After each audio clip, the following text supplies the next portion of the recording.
लक्ष्मीनाथसमारम्भां नादयामुनमध्यमाम् अस्मदाचार्यपर्यन्तां वन्दे गुरुपरम्परां यदिराजाय विद्महे श्रीभाष्यकाराय धीमहि तन्नो रामानुजार्य प्रचोदयात्. ஆழ்வார்கள் திருவடிகளே சரணம், எம்பெருமானார் திருவடிகளே சரணம், ஜீயர் திருவடிகளே சரணம்.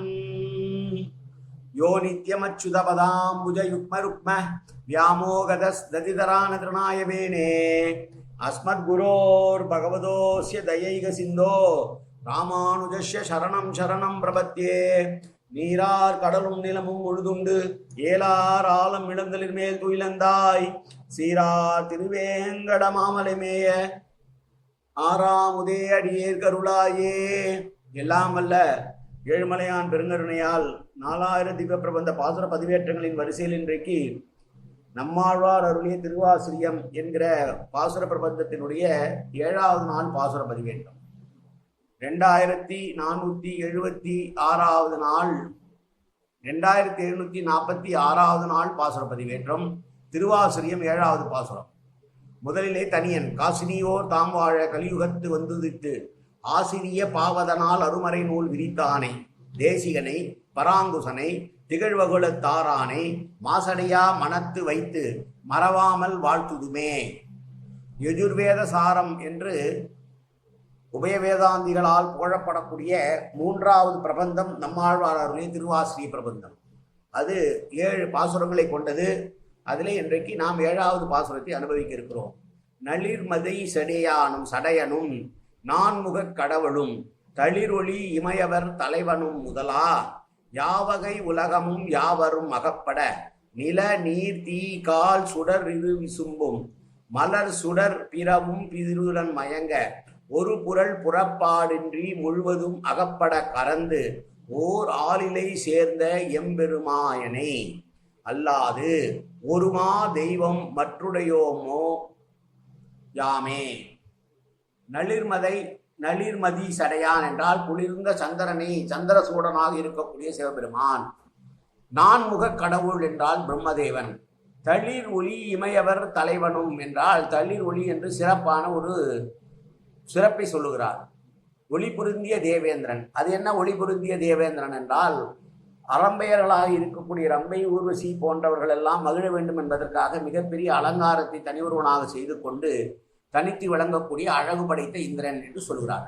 அவன் உட்பட எல்லா பிராணிகளும் எல்லா உலகமும் உட்பட பூமி நீர் அக்னி வாயு அப்பு என்று சொல்லக்கூடிய ஆகாயம் ஆகிய மகத்தான ஆகாசம் ஆகிய 5 பஞ்சபூதங்களும் சந்திரன் சூரியன் முதலிய சிறந்த தேஜஸ் உள்ள பொருட்களும் சிறிதான வயிற்றுக்குள் கலகும்படியாக ஒரு வஸ்துவும் வெளியிலே தெரியப்படாதபடி எல்லா பொருளையும் உள்ளிட்டு மறைத்து வைத்துக் கொண்டு மிக சிறிய ஆளிலை தளிர் மீது பள்ளி கொண்ட எம்முடைய சுவாமியாய் இருக்கக்கூடிய மிகப்பெரிய ஆச்சரியங்களை உடையவனான ஸ்ரீமன் நாராயணனை தவிர்த்து வேறொரு சிறிய தெய்வத்தை நாம் கொள்ளுவோமோ கொள்ள மாட்டோம் என்று சொல்லுகிற பாசுரம் இந்த பாசுரம். சகல சேதனர்களுக்கும் சொரூபமாக இருக்கக்கூடியவனை எம்பெருமானை அடிபடிந்து அவனுக்கே வழிபடி அடிமைகள் செய்யாமல் வேறு தெய்வத்தை ஆதரித்து அவர்களுக்கு சேவை செய்வது நடக்குமோ நடக்காது நடக்கக்கூடாது என்று சொல்கிறார். இந்த பாசுரம் சம்சாரிகள் எக்கேடாவது கெட்டு போகட்டும், அவர்களைப் போல் நாம் அனர்த்தப்பட்டு போகாமல் எம்பெருமானுக்கே அடிமைப்பட்டிருக்க பெற்றோமை என்று தன்னுடைய மன உறுதியை உகந்து பாராட்டுகிறார். இதிலே சம்சாரிகள் பற்றுகின்ற தேவேந்திரர்கள் யாவும் நம்மை போலவே பல வகை ஆபத்துக்கு உள்ளாகி எம்பெருமானுடைய திருவுருளால் தப்பி படித்தவர்களே. அப்படியே அவர்கள் இல்லாமல் தனியாக அவர்களை காப்பாற்றியவர்கள் வேறு யாரும் கிடையாது. இந்த எந்தெந்த தெய்வத்தை பிற தெய்வங்களை வேண்டுகிறார்களோ அந்த தெய்வங்கள் எல்லாம் கூட ஒரு பிரளய காலத்திலே ஒரு பொருளாக அவனுடைய திருவயிற்றுக்குள்ளே தஞ்சம் புகுந்ததே அன்றி வெளியிலே இருந்து மற்றவர்களை காத்து ரட்சித்தது இல்லை. நளிர்மதி சதியம் என்பது பெரியவாச்சான் பள்ளி சொல்லுகிற போது சாதக வேஷம் தோற்ற ஜடையை தரித்து கொண்டிருக்க செய்தியையும் துர்மானத்தாலே சுகப்பராதனான என்று தோற்றும்படி தாழை மடலை கீறி தலையிலே வைப்பாரை போல குளிர்ந்த சந்திரனை ஜடையிலே தரித்த ருத்ரன் என்று சொல்கிறார். தாழை மடலை கீறி என்பதற்கு உலகில் மூட்டை சுமந்து வருந்தி கூலி ஜீவனம் பண்ணுகிறவர்கள் தாங்கள் கஷ்டப்படுவர்கள் என்பது பிறருக்கு தெரியாமல் இருப்பதற்காக தாழம்பூ முதலிய பூக்களை எடுத்து சூட்டி கொண்டு திரிவார்களாம். அப்படி சிவபெருமானும் தான் சம்ஹார கடவுள் என்று சொல்லாமல் எல்லோரையும் காப்பாற்றுகிறேன் என்று சொல்வதற்காக உல்லாசமாக இருக்கக்கூடிய ரசிகனாக காட்டிக்கொள்ள வேண்டும் என்பதற்காக பிறைச்சந்திரனை தன்னுடைய தலையிலே சூடியிருக்கிறான் என்று சொல்கிறார் பெரியவாச்சான் பிள்ளை. இந்திரன் அரம்பை ஊர்வசி முதலிய அப்சரஸ் ஸ்திரீகள் தன்னை நன்கு காதலிக்கும்படி அலங்காரங்கள் செய்து கொண்டு வந்ததினாலே அவனுடைய மேனி நிறம் வீறு பெற்றிருப்பது தளிரொளி என்று சொல்லப்படுகிறான். முக்கியமாக 3 தேவர்களை சொல்லவே மற்ற எல்லா தேவர்களும் அதற்குள் அடங்கும் என்று கொள்ள வேண்டும். அதே போலத்தான் உலகம் என்று சொன்னதற்கு பின்னால் மீண்டும் அவற்றை தனியாக பிரிப்பதற்கு காரணம், பஞ்சபூதங்களை பிரித்து சொல்லுவதற்கு காரணம் எல்லாம் அவன்தான் என்கிற பொழுதும் தனித்தனியாகவும் அவனே அவற்றை ஆட்டுவிக்கிறான், அவனே அவற்றுக்குள் இருக்கிறான் என்று சொல்ல வேண்டும்.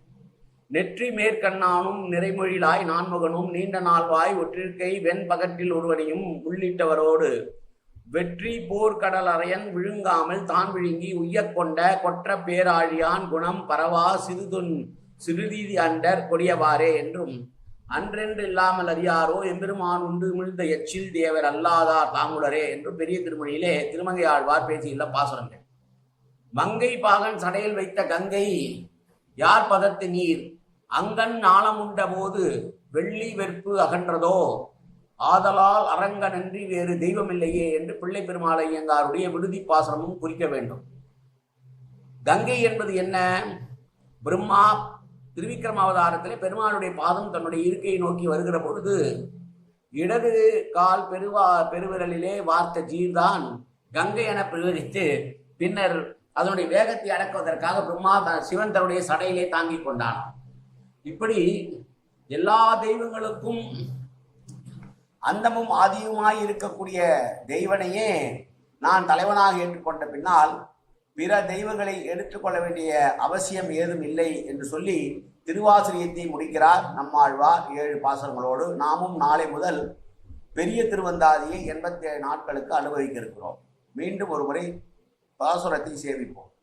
நளிர் மதி சடையனும் நான்முக கடவுளும் தளிரொளி இமயவர் தலைவனும் முதலா யாவகை உலகமும் யாவரும் அகப்பட நிலநீர் தீக்கால் சுடரிரு விசும்பும் மலர் சுடர் பிறவும் சிறிதுடன் மயங்க ஒரு பொருள் புறப்பாடின்றி முழுவதும் அகப்பட கறந்து ஓர் ஆளிலை சேர்ந்த எம்பெருமா மாயனை அல்லாது ஒருமா தெய்வம் மற்றுடையோமோ யாமே காயேனவாச்சா மனசேந்திரிர்வா உத்யாப்தனாவா பிரகதேது சுபாவாது கரோமி என்றது சகலம் பரஸ்மை ஸ்ரீமன் நாராயணாயேதி சமர்ப்பயாமி. உடலாலும் உள்ளத்தாலும் வாக்காலும் சகல விதமான பாவங்களும் தோஷங்களும் நிறைந்ததாக உலகத்தில் இருந்த போதிலும் அடியேன் செய்கிற நல்வினையோ தீவினையோ அத்தனையும் உன்னுடைய கமலமலர் பாதங்களில் சமர்ப்பிக்கிறேன் கண்ணா.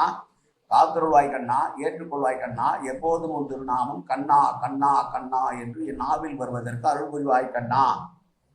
சர்வத்திர கோவிந்தநாம சங்கீர்த்தனம். கோவிந்தா கோவிந்தா கோவிந்தா கோவிந்தா கோவிந்தா கோவிந்தா கோவிந்தா கோவிந்தா கோவிந்தா.